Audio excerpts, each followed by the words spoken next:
नमस्कार.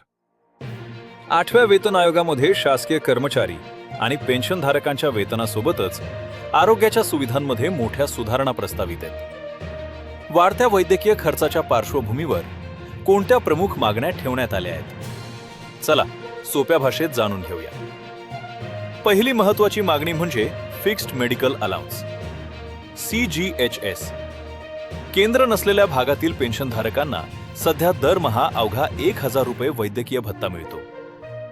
औषधांचं वाढते भाव लक्षात घेता हा भत्ता थेट 3,000 ते 5,000 रुपये प्रति महिना करण्याची जोरदार शिफारस करण्यात आली आहे. दुसरी मागणी म्हणजे CGHS योजनेचा विस्तार.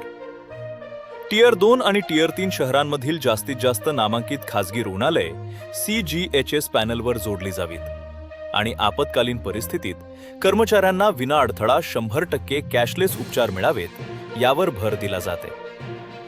तिसरी बाब म्हणजे सर्व कर्मचारी व निवृत्तांसाठी सर्वसमावेशक आरोग्य विमा योजना लागू करणे. याशिवाय नवीन वेतन श्रेणीनुसार रुग्णालयातील सेमी प्रायव्हेट आणि प्रायव्हेट वॉर्डची पात्रता सुधारून चांगल्या खोल्यांची सोय उपलब्ध करून देण्याचा प्रस्ताव आहे.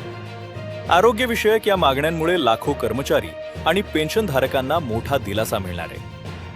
ही महत्त्वपूर्ण माहिती तुमच्या सर्व सहकाऱ्यांपर्यंत पोहोचवण्यासाठी व्हिडिओ नक्की शेअर करा आणि अपडेट्ससाठी सबस्क्राईब करा. धन्यवाद.